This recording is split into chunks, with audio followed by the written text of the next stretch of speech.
Hello दोस्तों, कैसे हो? कितना भी ज्ञानियों के साथ में बैठ लो जीवन में, तजुर्बा तो बेवकूफ बनने पे ही आता है। आज अपन इस वीडियो में डिस्कस करेंगे स्पेशल स्टो वैकेंसी राउंड के सीट मैट्रिक्स के बारे में। एक एक करके जानते हैं, कैटेगरी वाइज भी जानते हैं टोटल सीट कितनी बची है, कौन से स्टेट में कितनी सीट बची है, कौन सी कैटेगरी में कितनी सीट बची है, आपको काउंसलिंग करानी चाहिए नहीं करानी चाहिए, कट ऑफ कहां तक रहने वाला है, एक एक करके अपन डिस्कस करते हैं। फटाफट मेरे साथ में आइएगा। यहाँ पे मैंने लिख रखा है vacant seat, total vacant seat यहाँ पे मैं मेंशन कर देता हूँ कि अपने पास में टोटल कितनी वैकेंट सीट है। तो टोटल में मैं यहाँ से ये काउंट करता हूँ कि ऑल इंडिया की सीट होगी, ओपन कोटा की कुछ सीट होती है, उसके बाद में दिल्ली यूनिवर्सिटी में कुछ सीट है और डीम्ड यूनिवर्सिटी में सीट है। इन सबको मिला के अपन टोटल सीट का नंबर बोल देते हैं।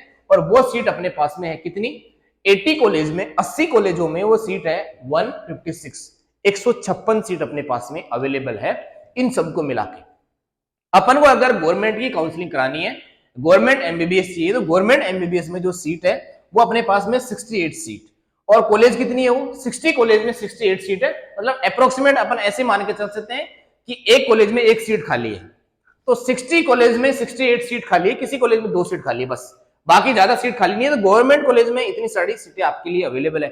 कैटेगरी वाइज में अगर बात करूं तो जनरल कोटा में जो सीट खाली है वो है 36 सीट, ओबीसी में 21 है, ईडब्ल्यूएस में एक ही सीट खाली है, और उसके बाद एससी में 6 है और एसटी में 4 सीट खाली है।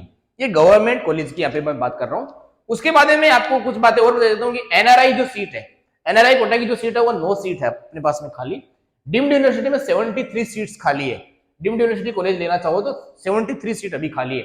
उसके बाद में डीयू में एक कॉलेज है, जैसे अपन दिल्ली की जो बेटा यूनिवर्सिटी की जो यहाँ पे मेडिकल कॉलेज है उसमें एक ही सीट खाली है और वो कैटेगरी खाली है, बीसी कैटेगरी खाली है। उसके बाद में यहाँ पे बात करते हैं कि किस स्टेट में कौन सी कैटेगरी में कितनी सीट खाली है। तो मैंने यहाँ पे मेंशन कर रखा है जनरल कैटेगरी में हरियाणा में 6 सीट खाली है, और हरियाणा में ईडब्ल्यूएस कैटेगरी में एक ही सीट खाली है, ऑल ओवर एक ही सीट खाली है, वो हरियाणा में खाली है।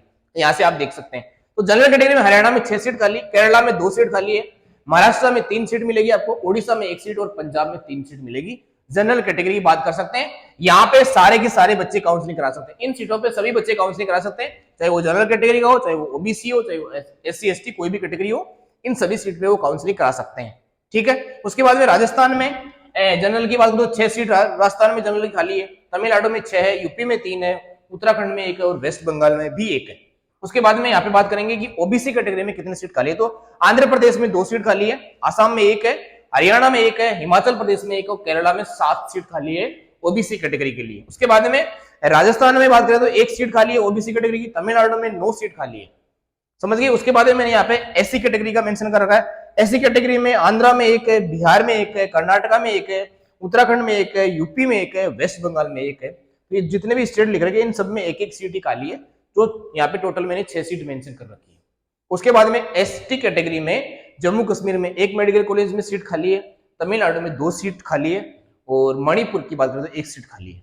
ये सारा सीट मैट्रिक्स आपको पता चल गया होगा। अब आप ये जो सारा सीट मैट्रिक्स देखने के बाद में जो भी आप प्रेफरेंस लिस्ट बनाए, अगर आप बाउंड्री लाइन पे थे तो बाउंड्री लाइन के बच्चों को यहाँ पे सीट मिलने के चांसेस है, बहुत कम नंबर वाले बच्चों को सीट मिलने के चांसेस नहीं है, इसलिए फालतू का टाइम खराब मत कीजिएगा। जो भी बाउंड्री लाइन के बच्चे, जैसे मैं तुम्हें बोलता हूँ कि अगर 610 नंबर पे आपको सीट नहीं मिली है तो आपको सीट मिल सकती है। 609 नंबर 608 नंबर वाले बच्चे ट्राई जरूर करें। यहाँ पे 606 नंबर वाला बच्चा भी अगर उसके पास में सिक्योरिटी मनी का अरेंजमेंट है तो वो भी यहाँ पे ट्राई कर सकता है। बाकी मेरे को नहीं लगता कि बहुत कम नंबर पे ये कट ऑफ चली जाने वाली है और फिर सीट मिल जाने वाली है। तो आप फालतू में इस चक्कर में मत फंसिएगा।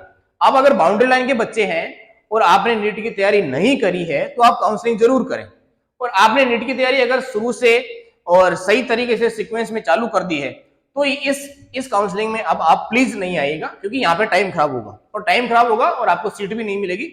इसलिए आप ये सारा का सारा डाटा देखने के बाद में ही पता करिए कि मुझे काउंसलिंग करनी चाहिए कि नहीं करनी चाहिए। देखो, सिक्योरिटी मनी 50,000 रुपये आपको देनी पड़ेगी, वो हालांकि आपको वापस मिल जाएगी लेकिन टाइम वापस नहीं मिलेगा, इसलिए टाइम खराब मत करिएगा। बाउंड्री लाइन के बच्चे ट्राई कर सकते हैं, बाकी कोई बच्चे फालतू में टाइम खराब नहीं करेगा। Okay, all the best, thank you.